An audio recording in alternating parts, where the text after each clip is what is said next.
ओम शांति 3-2-2024 प्रातः मुरली ओम शांति बाप दादा मधुबन।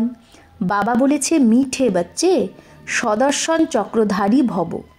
তোমাদের লাইট হাউস হতে হবে, নিজেকে আত্মা ভাবো, এতে গাফিলতি করো না। প্রশ্ন, তোমরা হলে সবথেকে ওয়ান্ডারফুল স্টুডেন্ট, কিভাবে? উত্তর, তোমরা থাকো গৃহস্থ ব্যবহারেই, শরীর নির্বাহের জন্য 8 ঘন্টা কর্মও করো, সাথে সাথে ভবিষ্যৎ 21 জন্মের জন্য 8 ঘন্টা বাপ সমান বাপ সমান বানানোর সেবাও করো। সব কিছু করেও বাবা আর ঘরকে ইয়াদ করো। এটাই হলো তোমাদের ওয়ান্ডারফুল স্টুডেন্ট লাইফ। নলেজ খুব সহজ, শুধু পাবন হওয়ার মেহনত করো। ওম শান্তি। বাবা বাচ্চাদেরকে জিজ্ঞেস করে নম্বরবার পুরুষার্থ অনুসারে। মূল বতনও নাম্বারবার নিশ্চয়ই ইয়াদ আসতে থাকে। বাচ্চাদের এটাও নিশ্চয়ই ইয়াদ আসে যে আমরা প্রথমে শান্তিধামে ছিলাম, তারপরে আসি সুখধামে। এটা তো নিশ্চয়ই ভেতরে ভেতরে বাচ্চারা বোঝে। মূল বতন থেকে নিয়ে এই যে সৃষ্টির চক্র, সেটা কি করে ঘোরে এটাও বুদ্ধিতে আছে। এই সময় আমরা ব্রাহ্মণ, তারপরে দেবতা, ক্ষত্রিয়, বৈশ্য, শূদ্র হব। এটা তো বুদ্ধিতে চক্র চলা উচিত। বাচ্চাদের বুদ্ধিতেই এই সারা নলেজ আছে।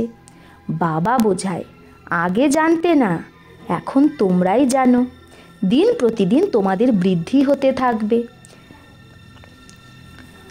অনেককে তোমরা শেখাতে থাকবে। নিশ্চয় প্রথমে তোমরাই সদর্শন চক্রধারী হবে। এখানে তোমরা বসে আছো, বুদ্ধি দিয়ে জানো যে সে হলো আমাদের বাবা, সেই সুপ্রিম টিচার শেখায়। সেই বুঝিয়েছে যে আমরা 84 চক্র কি করে লাগাই। বুদ্ধিতে নিশ্চয়ই ইয়াদ থাকে না, মনে থাকে। এইটা বুদ্ধিতে প্রত্যেক সময় মনে রাখা উচিত। লেসন কই বড়া নেই হে, এই লেসনটা পাঠটা কোনো বড় না, সেকেন্ডের লেসন এটা। বুদ্ধিতে থাকে আমরা কোথায় ছিলাম, আবার এখানে কিভাবে পাঠ বাজাতে আসি। 84 চক্র এটা। সত্যযুগে এত জন্ম, ত্রেতায় এত জন্ম, এই চক্র তো মনে করবে না। নিজের যে পজিশন পেয়েছো, পাঠ বাজিয়েছো, সেটাও নিশ্চয়ই বুদ্ধিতে ইয়াদ থাকে। বলবে আমরা এখন ডবল সিট তাজ নেই, ডবল সিট তাজ ছিলাম, তারপরে সিঙ্গেল তাজবালে হয়ে গেছি, আর সারা রাজত্বই চলে গেছে, তমপ্রধান হয়ে গেছি। এই চক্র তো ঘুরতেই হবে, তাই না? তাই নামই রাখা হয় সদর্শন চক্রধারী। আত্মাই জ্ঞান পায়, আত্মারই দর্শন হয়। আত্মা জানে আমরা এইরকম চক্র লাগাই। এখন আবার যেতে হবে ঘরে। বাবা বলে আমাকে স্মরণ করো তো ঘরে পৌঁছে যাবে। এইরকমও না যে এই সময় তোমরা ওই অবস্থায় বসে যাবে, না। বাইরের অনেক কথা বুদ্ধিতে চলে আসে। কারোই কথা মনে পড়ে যায়, কারো কথা মনে পড়ে যায়, এরকম হয়। কখনো কারো ইয়াদ আসতে থাকে। এখানে তো বাবা বলে আর সব কথাকে একদম সমেট কর এক বাবাকে ইয়াদ করো। শ্রীমত পাও, সেই শ্রীমতে চলতে হবে। সদর্শন চক্রধারী হয়ে তোমাদের অন্ত পর্যন্ত পুরুষার্থ করতে হবে। প্রথমে তো তোমরা কিছুই জানতে না, এখন তো বাবা বলে। বাবাকে ইয়াদ করলেই সব কিছু চলে আসে। রচয়িতা রচনার আদি মধ্য অন্তের সারা রহস্য বুদ্ধিতে চলে আসে। এটা তো পাঠ পাও তোমরা, उसको तो घर में भी याद कर सकते हो। এই পাঠটা যে পড়া বাবা দিচ্ছে সেটা ঘরে থেকেও ইয়াদ করতে পারো। এটা হলো বুদ্ধি দিয়ে বোঝার ব্যাপার। তোমরা হলে ওয়ান্ডারফুল স্টুডেন্ট। বাবা বোঝায় 8 ঘন্টা আরামও ভালে করো, 8 ঘন্টা শরীর নির্বাহের জন্য কাজও ভালে করো। ওই ধান্দা আদিও তো করতে হবে।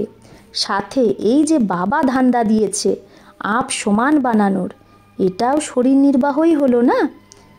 ওই কামাই তো অল্পকালের জন্য, আর এটা তো 21 জন্ম শরীর নির্বাহের জন্য কামাই। তোমরা যে পাঠ বাজাও তাতে এরও অনেক ভারী মাহাত্ম্য আছে। আমাদের যে পাঠ আমরা বাজাচ্ছি, তো এটাতে এই যে আমরা 21 জন্মের জন্য কামাই করছি, এটার অনেক মাহাত্ম্য আছে। যে যত মেহনত করে পরে ততই ভক্তিতে তার পূজা হয়। এগুলো সব ধারণা তোমাদের বাচ্চাদেরই করতে হবে।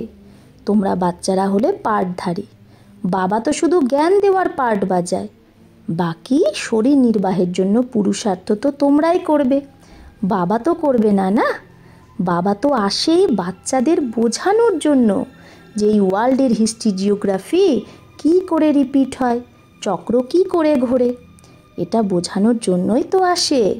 যুক্তি দিয়ে বোঝাতে থাকো। তাই বাবা বলছে, বাবা যেমন বোঝায় যুক্তি দিয়ে তোমরাও বোঝাও। বাবা বোঝায় বাচ্চে গাফিলতি করো না, সদর্শন চক্রধারী অথবা লাইট হাউস হতে হবে, নিজেকে আত্মা ভাবতে হবে। এটা তো জানো শরীর বিনা আত্মা পার্ট বাজাতে পারে না। মানুষ তো কিছুই জানে না, ভালে তোমাদের কাছে আসে, ভালো ভালো খুব ভালো এরকম বলে, কিন্তু সদর্শন চক্রধারী হয় না।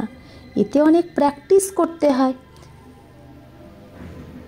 তো বাবা বলছে এই কেন সদর্শন চক্রধারী হয় না, তোমরা প্র্যাকটিস কম করো। তাই বাবা বলছে প্র্যাকটিস করলে তোমরা যেখানেই যাবে তো যেরকম জ্ঞানের সাগর হয়ে যাবে, মানে তোমাদের থেকে সবাই জ্ঞান শুনবে। যেরকম স্টুডেন্ট পড়ে টিচার হয়ে যায়, আবার কলেজে পড়ায় আর নিজের ইনকামে লেগে যায়, তোমাদের ধান্দাই হলো টিচার হওয়া। সবাইকে সদর্শন চক্রধারী বানাও।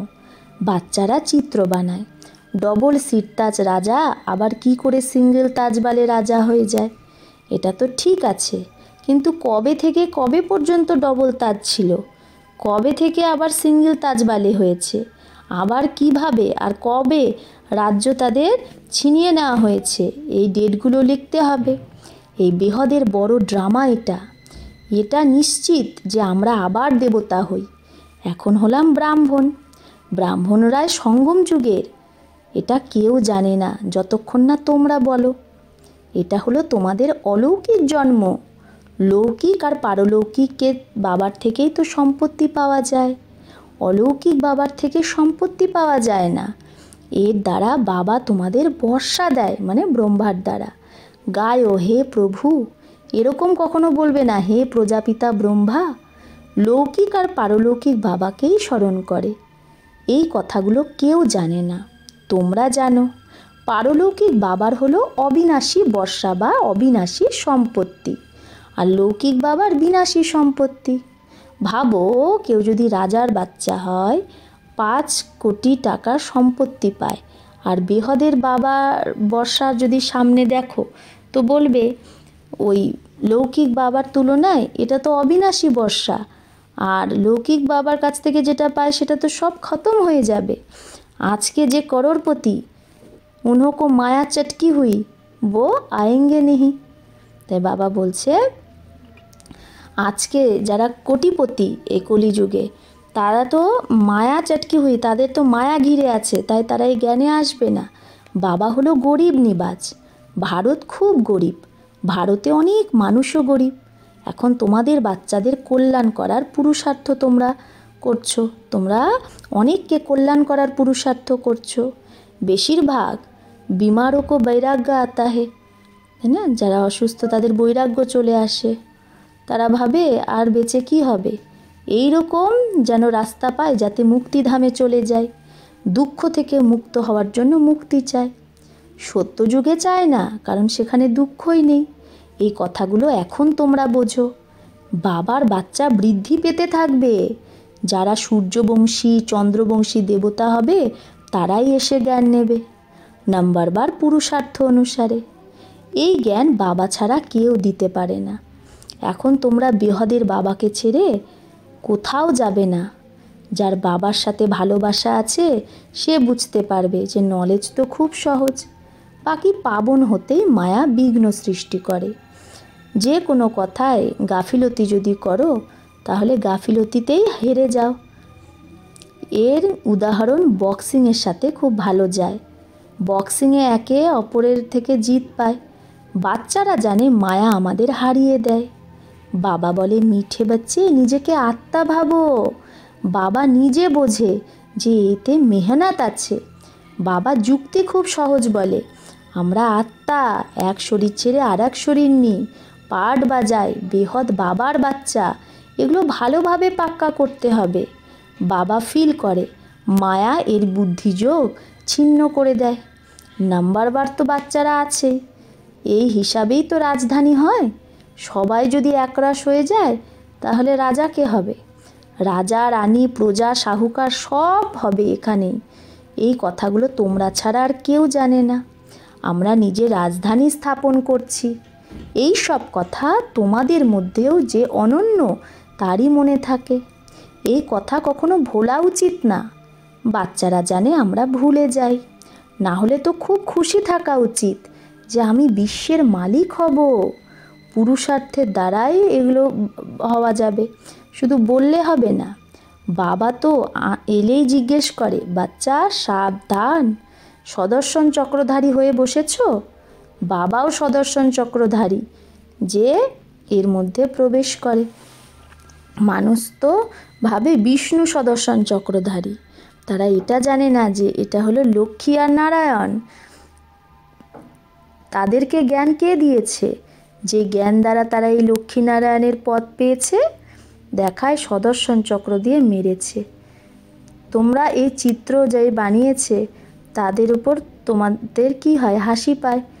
বিষ্ণু নিশানি কম্বাইন্ড গৃহস্থ আশ্রমে। তো বিষ্ণু চিত্রটা কিসের নিশানি? যে কম্বাইন্ড গৃহস্থ আশ্রমে, যে স্বামী স্ত্রী সেখানে কি থাকবে? পবিত্র থাকবে।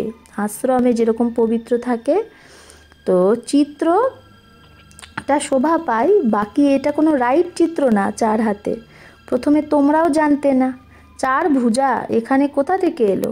এই সব কথাগুলো তোমাদের মধ্যেও নাম্বার বারই জানে।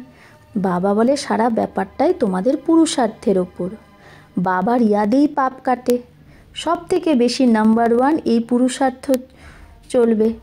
টাইম তো বাবা দিয়েছে, গৃহস্থ ব্যবহারেই থাকতে হবে, না হলে বাচ্চা আদিকে কে সামলাবে? এগুলো সব কিছু করতেই সেই প্র্যাকটিসও করতে হবে, আত্মার প্র্যাকটিস। বাকি আর কোনো কথাই নেই। শ্রীকৃষ্ণের জন্য দেখায় অকাসুর বকাসুর আদিকে সুদর্শন চক্র দিয়ে মেরেছে। এখন এটা তোমরা বোঝো, চক্র আদির তো কোনো ব্যাপারই নেই। কত পার্থক্য, এটা বাবাই বোঝায়।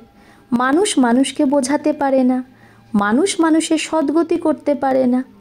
রচয়িতা রচনার আদি মধ্য অন্তের রহস্য কেউ বোঝাতে পারে না। সুদর্শন চক্রের অর্থ কী সেটাও এখন বাবা বোঝায়। শাস্ত্রে তো কাহিনী এইরকম বানিয়ে দিয়েছে যে জিজ্ঞেসই করো না।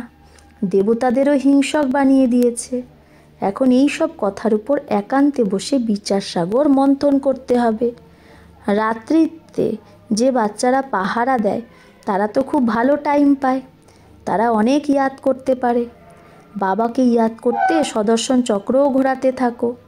ইয়াদ করলে খুশিতে ঘুমও চলে যাবে। যে ধন পায় সে খুব খুশিতে থাকে, কখনো ঝুটকা খাবে না। তোমরা জানো আমরা এবার হেলদি ওয়েলদি হচ্ছি, তো এতে ভালোভাবে লেগে যাওয়া উচিত। এটাও এখন বাবা জানে ড্রামা অনুসারে যা কিছু চলে সেটা ঠিক, তাও পুরুষার্থ করাতে থাকে। এখন বাবা শিক্ষা দেয়। এরকম অনেকেই আছে যার মধ্যে না আছে জ্ঞান, না আছে যোগ। কেউ বুদ্ধিমান বিদ্বান আদি যদি চলে আসে তো তাদের সাথে কথা বলতে পারে না, যেহেতু জ্ঞান যোগ নেই। সার্ভিসেবল বাচ্চারা জানে আমাদের কাছে কন কন সমঝানে वाले अच्छे है, আমাদের কাছে বোঝানোর মতো কে কে ভালো আছে। তাও বাবা দেখে এ বুদ্ধিমান পড়ালেখা আদমি ভালো, আর যে বোঝাবে কোনো নতুন আত্মা যদি আসে, বাবা বোঝে তো বুদ্ধিমান পড়ালেখা আত্মা, আর যে বোঝাবে সে তো বুদ্ধু। তখন বাবা নিজে তার মধ্যে প্রবেশ করে অন্যকে জ্ঞান দেয়। তো যে সত্যিকারের বাচ্চা সে বলে আমার মধ্যে তো এত জ্ঞান ছিল না যত বাবা বসে একে বোঝালো। যে সত্যিকারে সে বলবে আমি এটা দিইনি, বাবাই আমার দ্বারা এই জ্ঞানটা বোঝালো, আমি তো এই জ্ঞান জানিই না এত ভালো। তো আবার অনেকের তো নিজের অহংকার চলে আসে, এটা ইয়ে ভি উনকা আনা। তো এই যে বাবার আশা মদত করা, এটাও ড্রামার পার্টে আছে। ড্রামা বড় বিচিত্র, এটা বোঝার জন্য বড় বিশাল বুদ্ধি চাই। এখন তোমরা বাচ্চারা জানো আমরা সেই রাজধানী স্থাপন করছি, যাতে সবাই গোড়ায় গোড়া ছিল, কালো ওখানে হয় না। এটাও তোমরা গোড়া আর কালা চিত্র বানিয়ে লেখো। 63 জন্ম কামচিতায় বসে এইরকম কালো হয়ে গেছো। আত্মাই তো হয়ে গেছে না। লক্ষ্মীনারায়ণেরও কালো চিত্র বানায়। এটা বোঝে না যে আত্মা কালী হয়। এটা তো সত্যযুগের মালিক লক্ষ্মীনারায়ণ, গোড়া ছিল, আর কামচিতায় বসে কালো হয়। আত্মা পুনর্জন্ম নিতে নিতে তমপ্রধান হয়ে যায়। তো আত্মাও কালী আর শরীরও কালো হয়ে যায়। তো হাসি হাসিতে জিজ্ঞেস করতে পারো, লক্ষ্মীনারায়ণকে কোথাও কালো কোথাও গোড়া কেন দেখায়? এর কারণ কি? জ্ঞান তো তাদের নেই। শ্রীকৃষ্ণই গোড়া আবার শ্রীকৃষ্ণই সাবরা কেন হয়? এটা তো তোমরা এখন জানো। শ্রীকৃষ্ণকে কোথাও গোড়া বানাচ্ছে, কোথাও সাবরা কালো কেন বানায়, এটা তো এখন তোমরা জানো। তোমাদের এখন জ্ঞানের তৃতীয় নেত্র খুলে গেছে। अच्छा, मीठे मीठे सिकिलधे बच्चों प्रति मात पिता बाप दादा का याद प्यार और गुड मॉर्निंग। रूहानी बाप के रूहानी बच्चों को नमस्ते। हम रूहानी बच्चों की रूहानी मात पिता बाप दादा को याद प्यार गुड मॉर्निंग और नमस्ते नमस्ते नमस्ते। शुक्रिया बाबा, आपको लाख लाख शुक्रिया। धारणार जन्य मुख्य सार 1, खुशीते भरपूर थाकार जन्य एकान्ते बसे जे ज्ञानधन पेয়েছো সেটার মনন চিন্তন করতে হবে। পাবন বা সদা নিরোগী হওয়ার জন্য ইয়াদে থাকার মেহনত করতে হবে। 2, বাপ সমান মাস্টার জ্ঞানসাগর হয়ে সবাইকে সদর্শন চক্রধারী বানাতে হবে। লাইট হাউস হতে হবে। ভবিষ্যৎ 21 জন্মের শরীর নির্বাহের জন্য রুহানি টিচার অবশ্যই হতে হবে। বরদান। ত্রিকালদর্শী স্থিতি দ্বারা 3 কালকে স্পষ্ট যে অনুভব করে সেই মাস্টার নলেজফুল ভব।